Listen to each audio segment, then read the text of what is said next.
In this video, I want to show you everything you have to have in an effective Facebook ads campaign. By the way, if we haven't met yet, my name is Emmanuel. I'm kind of the chief talking head guy over here at Square One Group. And this little channel is really specifically made for you if you are a solopreneur looking to really grow and scale your business using systems. Oh, and if you stick around to the end, I'll be sharing also some really cool tips on things that you should never ever do when doing Facebook ads. Okay, everyone who wants to get their services known flock to Facebook to advertise in front of billions of people. But if you just hop onto Facebook and throw up an ad, just hoping for the best, you really just become a sitting duck.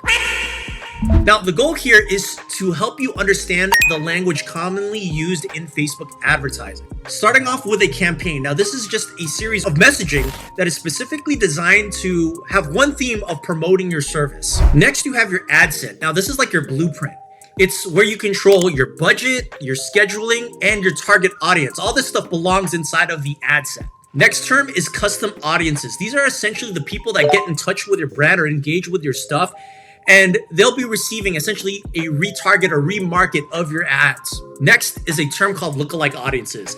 Now, these are very similar to custom audiences, but they never actually interacted with your brand. It's really just people that have or share the same interests with the people that have interacted with your brand or the custom audiences so that they get to see your advertising too. Now, in Facebook advertising, there is a goal for everything. If you want to boost your brand's presence, there's a goal for that. Same thing goes for leads and sales or even trying to acquire clients. After identifying what your goals are, the next step is really to utilize the Audience Insights tool. Now, this is a really useful tool that shows you the information of groups of potential customers without knowing who exactly they are in terms of their names. But the cool part is you get to know their age, their gender, the lifestyle that they live, their interests, their locations, and so much more.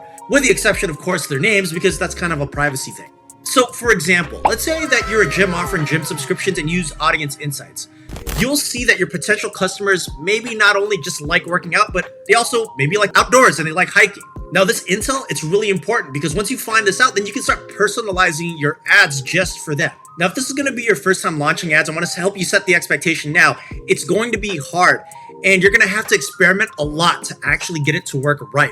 You're probably going to need to try different ad formats and variations, and there's cool websites like WordStream and Digivisor that can provide you with a bunch of different variations and formats that you can play around and test with. Now, when it comes to budgeting for your ads, it's actually not as hard as you think, considering that there's a bunch of data that's aggregated inside of Facebook, and then they can kind of project reach and exposure and engagement and interactions based off of a set budget that you create either day to day or until the end of time or the end of that campaign.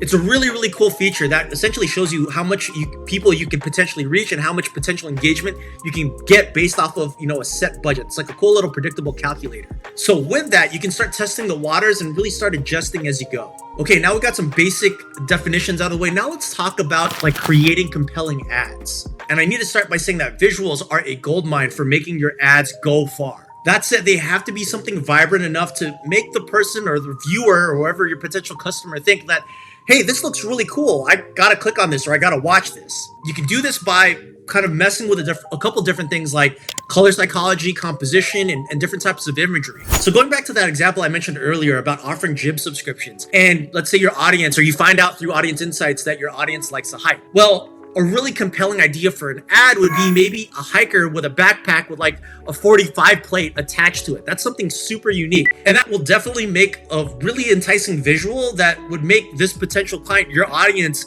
that is potentially your customer, stop and actually either click or watch. Now, the next piece of an ad is the copy. Now, this is your ad's voice. Now, here's the main thing. You don't want to write something that's deep dive into the enigma of amplifying your muscle regime with this extravagant product. And that's simply because that's something I just pulled out of ChatGPT. And if you can see how cheesy that is, your consumers can probably see how cheesy that is. And it's just not you. It just sounds super pretentious and it really just sounds like a generic ad. The key with ad copy is that you have to make it sound like a normal conversation, like you're talking to someone in person, like you're engaging with people every single day. That type of dialogue works really, really well in creating a compelling ad. Now, the last piece of this is the headline or the hook. The hook is like a tag team partner for your visuals. They all work together. And here's a little pro tip. Typically, controversial hooks are the way to get attention, and they are really, really great I hate to say it, but clickbait. So to carry on with the ongoing example of the gym subscriptions, a really good hook would be, you're not working out enough. When they see that, the audience is either going to be real curious or kind of be offended or enraged by that statement. But the bottom line is, you got their attention. Now, whatever you have within the ad is going to be the compelling piece that's going to make them to want to watch or to click. That said, to make your ads really, really work, I call this the trifecta. Once you have all of these things combined, you'll see that you're actually going to get really, really great performance. Creative, the copy, and the perfect hook, it's guaranteed to grab some eyeballs. By the way, if all of this stuff sounds a little overwhelming and confusing to you, love to see if we can help you out because we're really good at this stuff. I'm gonna leave the link to a quick 10-minute brainstorm session right under this video. Go ahead and block off some time. Let's definitely see if we can strategize with you and at least hopefully help you come up with a plan. And if you need our help to implement, be happy to do that for you as well. Let's talk about targeting your audience effectively. Now, I mentioned it earlier, but the audience insight tool is very, very useful, but it's only useful if you're able to read between the lines, specifically really understanding the demographic information like age, gender, location, and all that stuff. And this is how you do it. Number one, know what your product or service is. Just like the example I've been mentioning throughout this video, if it's gym subscriptions, let's run with that. Number two, it's to really know your market. The market in this particular case is gym owners that like to go hiking. Number three is to actually pay attention to the analytics and then really start to dissect the hotspots for hiking or maybe eco-friendly living or outdoors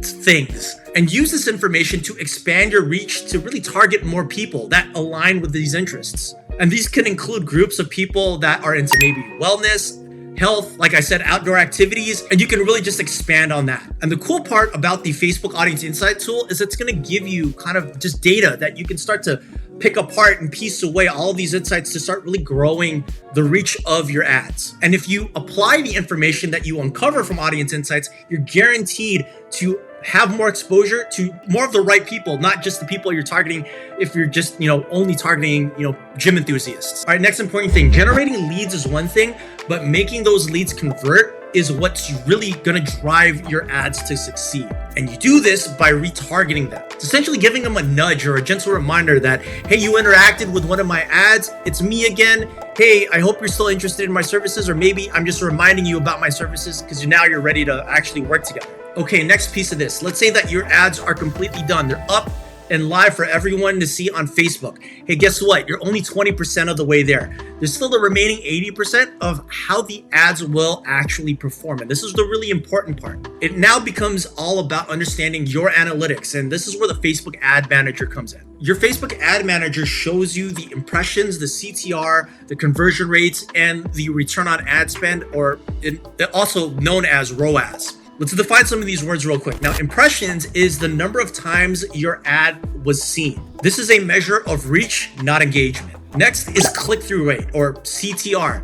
And this is an actual measurement of how attractive your ad is. High CTRs mean that a lot of people are clicking on your ad. Next word is conversion rates. And these are customers that click on your ad and actually buy from you. And keep in mind, this has a bunch of forms. It could be like converting or generating leads, but at the end of the day, it's what you want your customers to do in order to convert them, into your funnel or the next step in your funnel down your pipeline. All right, next word is return on ad spend, or ROAS.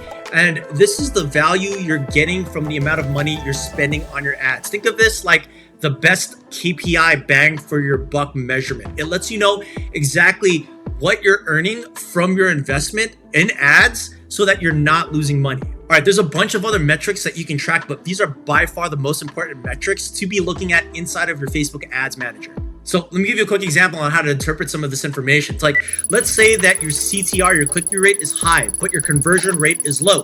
Then that potentially can mean that there's a disconnect between your ad and wherever you're sending them on your website. It essentially means that, hey, you created a really, really great ad, but your website isn't intuitive enough, or maybe customers aren't, finding what they want easily. That's where the next big term that you need to understand comes into play. It's called A/B test, or A/B testing. Now, an A/B test is when you tweak an element on your website or on the actual ad. It could be a hook, it could be an image. Bottom line is A/B tests will show you different results in every element that you change. The key here is to tweak one element at a time so you know what approach you should be taking the next time to really improve that ad. All right, I know I'm hitting you with a lot of information, but hey, if you found any value in this video so far, I really appreciate it if you hit that like button, subscribe button, bell icon. Thank you so much in advance. Okay, so I said earlier that I wanted to give you a couple things that you should never be doing when posting ads or publishing ads on Facebook. Well, here they are. Number one, do not jump the gun and run ads if you do not have a clear goal of what exactly you want to achieve. Are you wanting brand awareness? Are you trying to create more traffic for your website? Are you trying to generate leads? Are you trying to generate actual sales? There's a bunch of different types of goals, and they all require a different approach. And without a clear goal, basically you're just doing things that sound nice, but they're actually just going to be a big waste of money. What you need to do before launching any type of ad or any type of campaign is to really know what your objective is. Know what kind of ad format you'll be using, and also know the metrics that you'll be needing to track. These are all examples of things that you need to have in place first before you actually launch that ad. All right, number two, never underestimate Facebook's targeting feature. One of the many advantages of Facebook ads is the ability to target ads to the audience that it's best suited for. Now, without it, you'll be broad targeting, and broad targeting is covering as many audiences from many different walks of life that are potentially not part of your target market. And this ends up just becoming a giant waste of money for you. What you have to do is you actually have to clearly define who your target audience is, and you can use audience insights to really understand your target market a little bit more. It's also a great idea to create multiple ad sets for different groups, just so that you can start testing the relevance and the engagement of the different ad sets to see which one performs best. All right, number three is bad visuals and copy. This is really by far the best way to have people just thumb scroll straight through your ads. If you want your ads to have attention, invest in creating high quality media that really gets people to stop and engage. You can do this by really just selecting high resolution images. And there's some great websites like Shutterstock, Getty Images, and iStock Photo that you can subscribe to get them. But by far, some of the best advice I've gotten or really have seen the most success in is just go out there and create the content yourself by taking your own video and taking your own photos. I should also mention that if you're trying to bootstrap this, there's a bunch of free tools or free websites that'll give you some assets to play with, like Pexels, P-E-X-E-L-S, and Pixabay. Oh, one last piece of this. If you suck at copywriting, yeah, sure, maybe use ChatGPT, but it also will pay dividends if you just hire an actual professional copywriter. They will probably have a little bit more insight about how to generate and garner attention with your ads. All right, and number four, don't be too pushy. Think of it this way. Your customer's journey, they really go through 5 different phases. It's awareness, consideration, purchase, retention, and then advocacy. And if the first time they see you or your ad or your brand, and it's just screaming out, hey, buy my thing now, you're not going to get a customer. Remember, it's always not about the sale. You need to make sure that people really understand and fall in love with your service first. Educate them and then let them come to you when they're actually ready. You'll find that you'll convert a lot more customers that way.